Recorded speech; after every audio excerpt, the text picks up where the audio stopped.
Hello and welcome to Mediumship Matters with me, Hannah McIntyre. How are you doing? I've still got a huge pile of your questions to get through, so apologies if you are waiting. But while it's fresh in my mind, I wanted to share a couple of experiences with you guys that I've had recently and see where we end up on this crazy roller coaster of life and mediumship and everything in between. So I demonstrated last week in Sittingbourne. It was quite an experience, and I guess you guys know when it's a good one, I don't mention it, but when it's challenging, the instant thing is I must record this and therapize myself through my podcast so that I can be healed and whole from these terrible experiences once more. It was not an easy demonstration for me. It was a really cool venue. It had a lovely stage with twinkly lights behind it. I do love a twinkly light, no doubt. But the ceiling had a big arch in it. And of course, that made everything very, very echoey. It's not a problem. It wouldn't put me off going back. But when you are demonstrating and you are explaining to the audience that they need to be quiet, it interrupts your flow if they get up and walk around. It particularly interrupts your flow when you can really hear people. So I always start my demonstrations with making it very clear what I need from the audience, partly to warm the audience up and partly because I absolutely believe to get the most from a mediumship demonstration, it needs to be a collaboration. You need some energy and attention from the audience in order to build a space to be able to get the clearest lines of communication.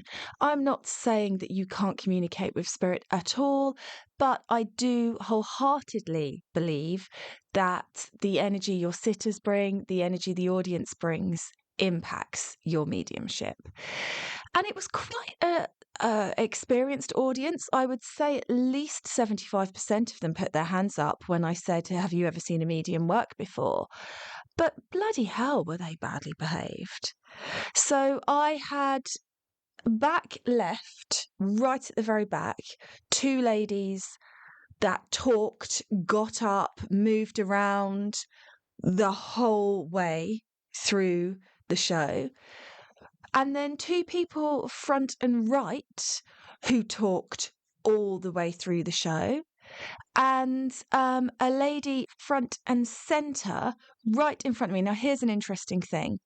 It's always a thing. I sell VIP tickets. So I have 2 rows of seats at the front at every venue that are available. It's only ever 20 tickets where you're guaranteed to be sat near the front and you get a reserved seat. And every time, because it's the only area that has reserved seating, it causes a problem. So every time people will book individual tickets and not tell me that they're sitting together and then arrive 2 minutes before the show starts and be kind of huffy that, I mean, I'm not that good a psychic, that I haven't bothered to tune in to see who wants to sit near to each other. Obviously, I should be doing that. I don't know. So it always happens. And when I'd put out the seats, I had said to Catherine that was assisting me, I have a feeling there's going to be a problem with the VIPs because we've got 3 single tickets and it's very rare for 3 people to book individually who want to be at the front. And of course, I was correct. And these ladies arrived, they wanted to sit together. So I ended up having to move a seat into the front row, into what would have been the aisle down the centre of the seats, and pop her there. And so she was probably in the best seat in the house because she's front row, completely centre, in front of me. She spent that entire show on her phone. I had the light from it beaming up the entire show. And people were commenting on it to me in the interval, just saying how rude and disrespectful it was. Someone said they were going to take it off and launch it out. And it was pouring with rain, launch it out the door into the rain. But it really was quite challenging.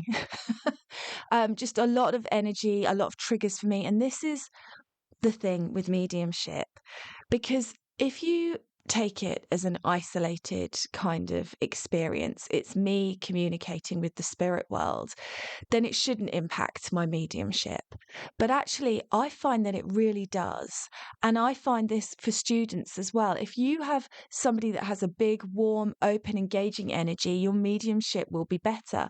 And the reason for that is you will settle down. Your self doubt that creates the resistance won't have such a hold on you.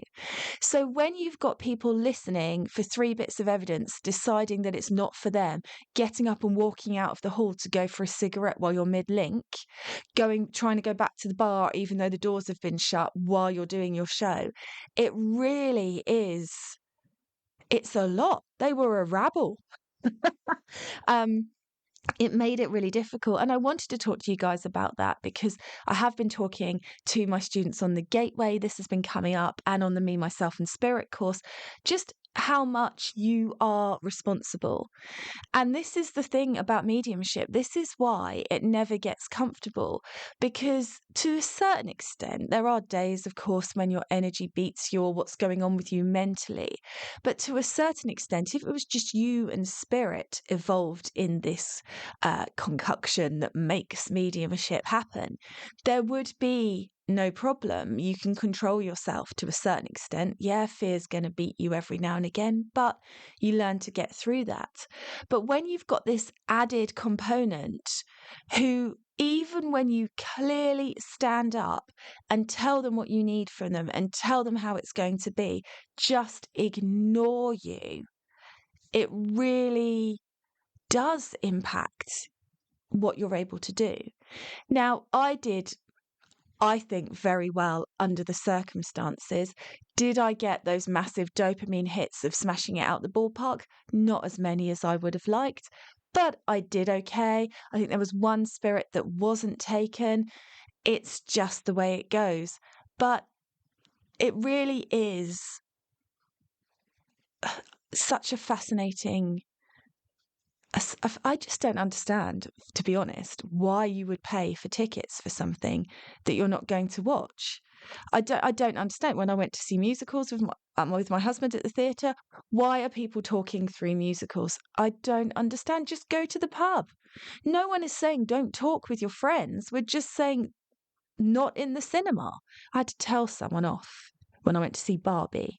I'd waited a very, very long time to see Barbie. And then she was in the row in front of me on her mobile phone talking. And I had to tap her on the shoulder and ask her to stop. And she said, "It's my work." And I went, "I don't care." And then it got a little tense. And I was actually going to take her phone and throw it across the theatre, because I did have the thought, I'm self-employed. I can have a criminal record. It's not going to affect me. I can launch her phone across a theatre for being so discourteous. And I know it was only Barbie, but some of us have been obsessed with Barbie all of our lives and really were excited about that film. But anyway, I digress. People are shifting. I don't think we're all shifting quite in the most mindful direction. But that's what phones and social media will do to you. It's the getting caught up in yourself. So if you're out there and you're doing practice readings, because I've got some lovely students now really being very brave and taking those first steps into doing practice readings with people, it really is such a painful journey to recognize how much you are responsible for in your mediumship and how much you let your fear hold you back and your resistance stop you, and how much actually there's nothing you can do. And if people behave like that, it is disruptive. If someone is talking when you're trying to communicate with an invisible, unseen force that is trying its best to communicate with you in energy, and there's someone chatting right in front of you, it is really hard. I remember, and I may have told you this, but I remember getting so annoyed with my husband when I used to be practicing at home, and then he'd decide to load the dishwasher, or the dogs would bark, or somebody would stomp, or the doorbell would go, and I would feel like it was stopping all of my. Did you hear that horn? I wonder if the microphone picked that up. Just when I took a breath, then someone beeped a horn in the background. I'm sure that was spirit messing around. Yet you do get interruptions and noises. And at the beginning, I was very strict with everyone in my home. You have to be quiet. We are trying to work with spirit. And I understand now how wrong that was. You want to learn to work with interruptions. You want to learn to be able to recover. It's not that it's not going to pull you out of your focus, but it is going to mean that you need to learn to get back in as quickly as possible. The art of good mediumship is not never losing your link. It is recovering when you lose your link and how quickly you can do that. And that is a different thing. So that's that bit. But I did love being back on stage. I did love demonstrating. I'm in Ipswich tomorrow. I'm very excited about that. Got some dates coming up, and I know that some of you must be screaming at your devices, going, come to this place, come to that place. But I am having the weirdest experience with trying to book venues. It's just not happening. And I feel like there must be some sort of plan from spirit or something going on, because I am trying to book venues, they're not getting back to me, or trying to book venues and they want £1,000 for 4 hours, which is ridiculous, or trying to book venues and they get back to me and then don't get back to me. I've been trying to book the local theatre in Deal, and I know that they have mediums there for over a year. I've just given up.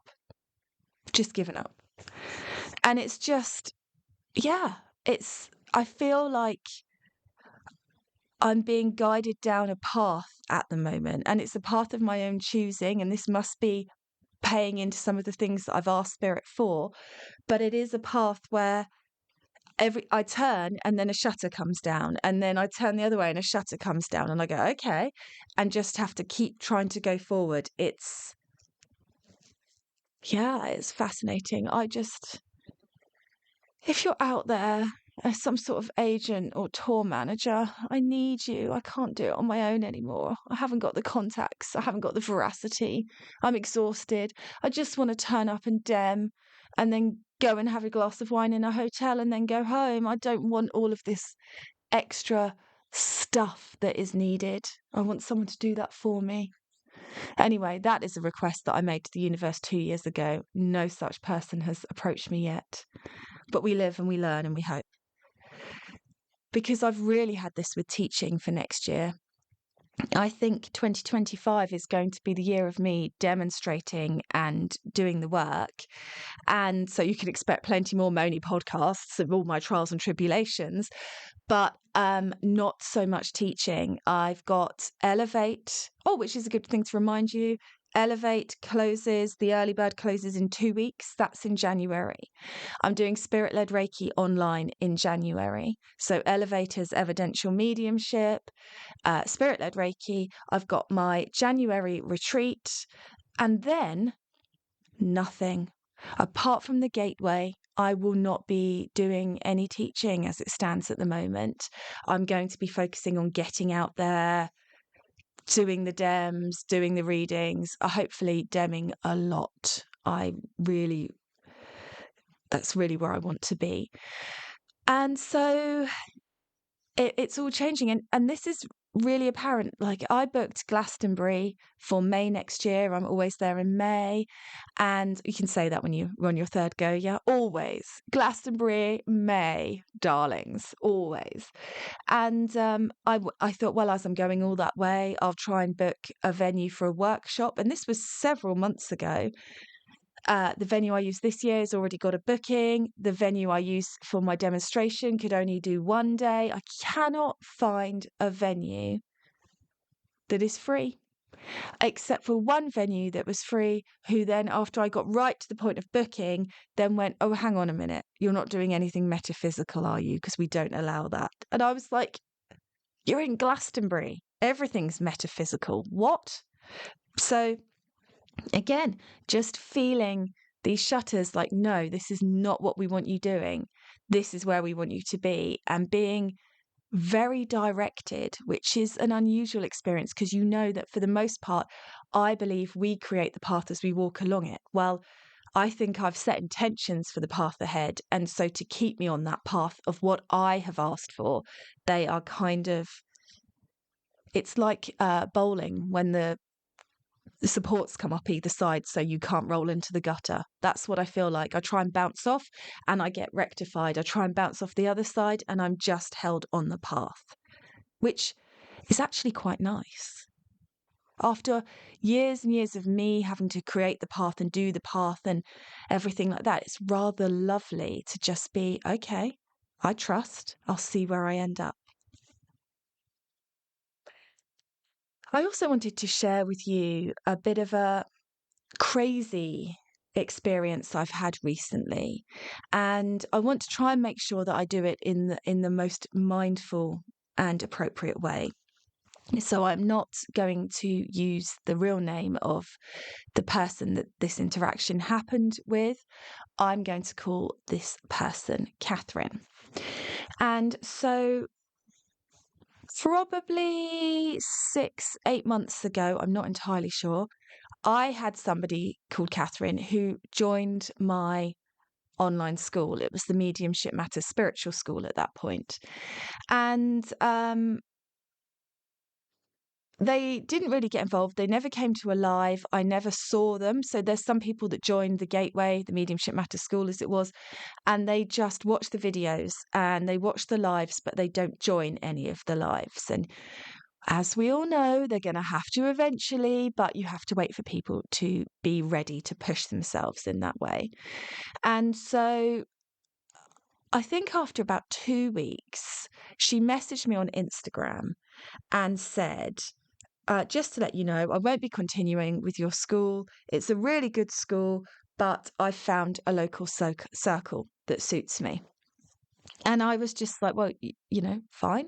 That's great. I'm glad you found something that's in person. Fabulous. And left it. And then, I don't know, a month went by. And I started getting these messages from her saying, I need you to speak to my family. They think I'm having a psychotic break. I need you to tell them what is real and what isn't real. I need you to tell them about spirit, because I'm seeing them everywhere, and you need to tell them that this is normal. And here's where it gets, I think, quite kind of interesting, because I don't think that is normal. And it's certainly not normal to me. So I'm aware of spirit. But only if I move my mind to them. Only if I go, "Spirit, are you there?" Then I'll feel spirit because they're omnipresent. But I'm not turned on, tuned in, constantly aware of spirit, like there's 30 extra guests at the party. And I know that I'm Capricorn and I'm really stalwart with stuff, but I actually think that if you are having that experience, you need to learn to turn yourself off. I don't think that's healthy for you. And the messages were very disjointed. And then she mentioned that her family thinks she's in psychosis. And this is obviously something that's very difficult to tread through because there's lots of people that think I'm mentally ill.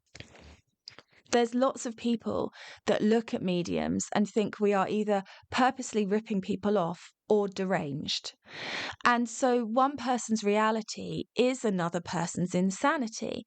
And I understand that. But for me, it's always a little bit of a red flag when your relatives and your loved ones are saying to you, we've got serious concerns about your mental health. Obviously, depending on their background. If they're deeply religious people, then of course they're going to believe you've got mental health issues. If you're following a spiritual path, you've got to tread it. But like with my family, who've got no experience of mediums, no one's ever seen a medium, that it was such a gradual process that I don't think that I kind of took them a bit on the journey with me. And there was certainly, not that I ever heard, any interventions or people being worried about me. And so by this point, I'd been getting so many inbox messages on my Instagram that I'd turned on my auto response, because I just cannot be that accessible to everybody. It causes me energetic problems. I can't have all these people pulling at me.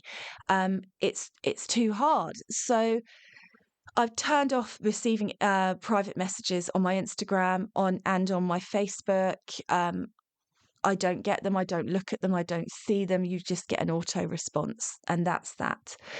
But she kept messaging and she was emailing me.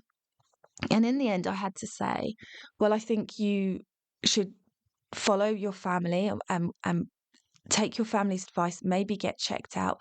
But I have to tell you, I can't get involved in this. I'm not a mental health practitioner. I'm not legally allowed to give advice on illness, mental or physical. And I'm not insured, so I'm not allowed to speak to you. And I checked with my insurer and they said cut off contact. So that was that.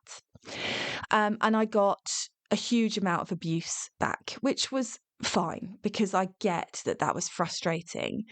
And so I blocked Catherine, because I didn't want any more contact or anything more to do with it. Yeah, I didn't know how to help or what to do for somebody that I've never interacted with. I've never interacted with her. I have no concept of. Oh, and I'd also said, why don't you ask your circle leader, in response to something that she'd sent me? And then she said she'd fallen out with her entire circle because she was more powerful than them. So it was just this really difficult, challenging, heartbreaking experience. And I still am not 100% sure if I handled it exactly the right way, because I don't know. I'm not a mental health professional. I don't know. I don't know. And so that was really difficult. But what happened next is crazy to me. So the next thing that happened is I had Catherine's sister email me and say, I just want to check that it is you she's talking to online. It looks like you, but it also doesn't look like you. And I'm really confused about this. So I then replied, or my team replied and said, it's not Hannah. Hannah's not talking to your sister at all online. I then got a phone call from the police, because somehow, and I'm guessing it's something to do with this new AI that's all out there, she was having conversations with me and randomly John Holland, who I have never interacted with. I've got his cards, but I've never spoken to him. And apparently, my friend Jennifer, apparently the three of us were talking to her online, offering her a TV show. And I had to talk to a very skeptical police officer and explain that I don't believe what I'm doing is fraudulent, but I do believe that that is fraudulent, and all of this stuff. And it was just this complete mess where, unfortunately, scammers had obviously been able to convince somebody who is vulnerable that they have got a special, powerful gift and are going to be rich and famous because of it. And I've been talking to Spirit a lot about why it is in mediumship, I think particularly, possibly also with singing, having looked back at some of the old X Factor auditions that I keep getting on my TikTok, there's a lot of very vulnerable people who are singing and basically having the piss taken out of them. When you look back at that show, I used to love it. But now I just think, are we just mocking vulnerable people? That lady that you're taking the piss out of has clearly got some learning disabilities. Like, is this entertainment? I don't know. And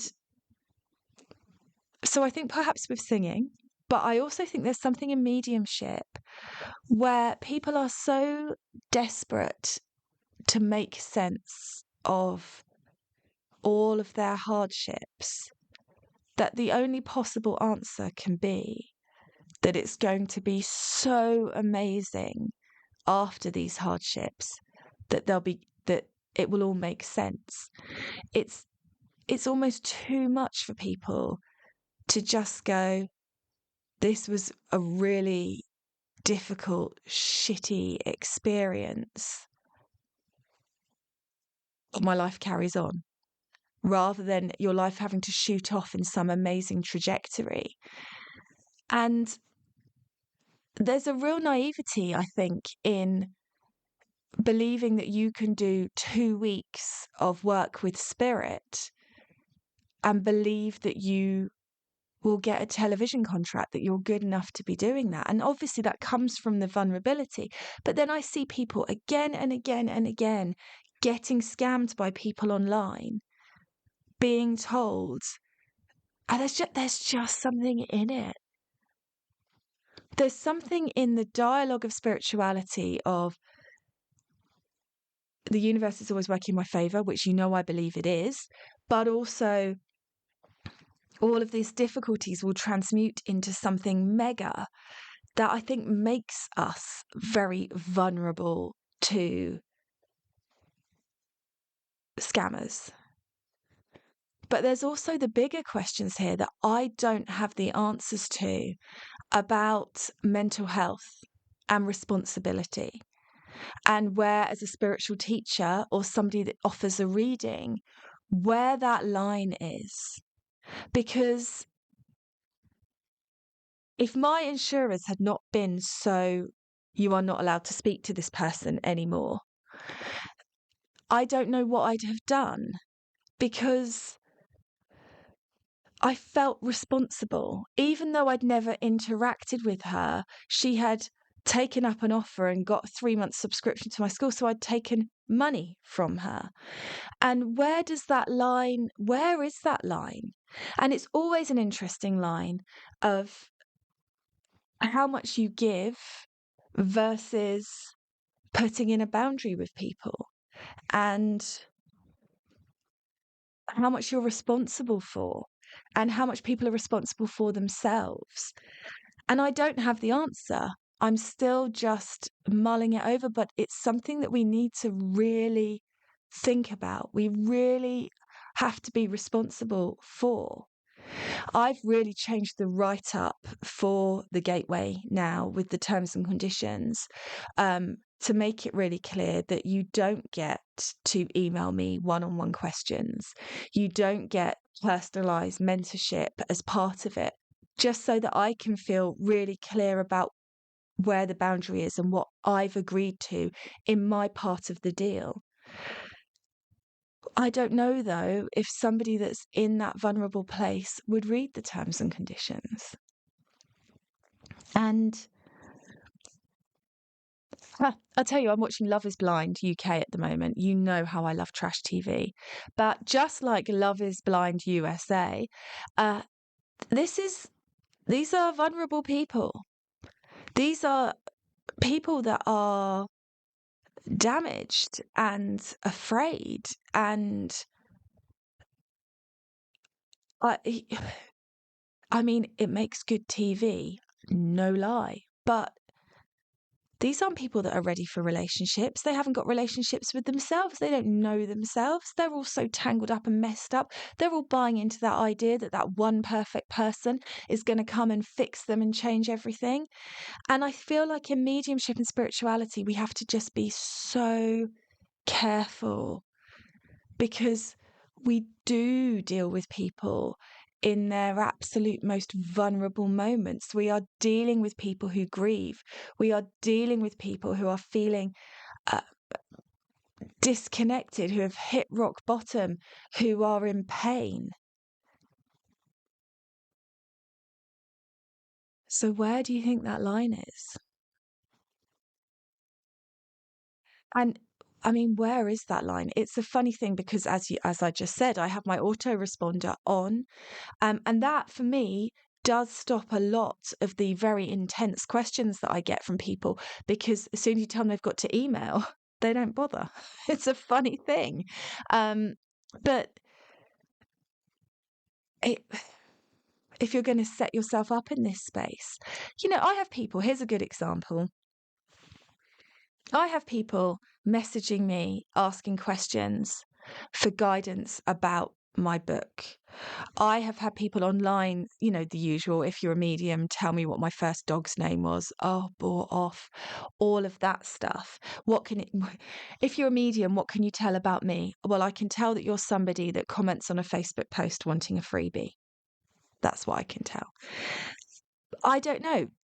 Do famous and amazing authors like Stephen King, do they get messages like this all the time? Are they so big that they're all fielded and they're never aware of them?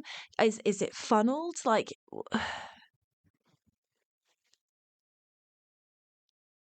I just feel like spirit, like the energy we're in at the moment, spirit, the collective energy that we are creating, is asking us to really think about these things, think about responsibility, think about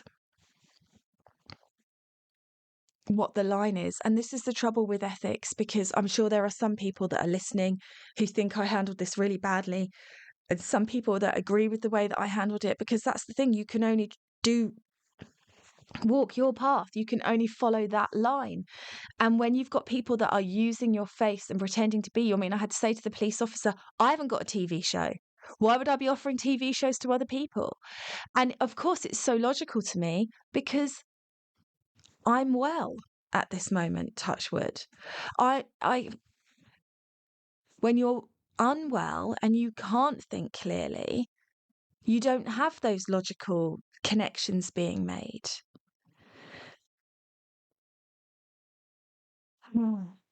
Anyway, this has ended up being a bit heavier than I expected it to be, but I would love your thoughts. As always, I find it really, just all really fascinating.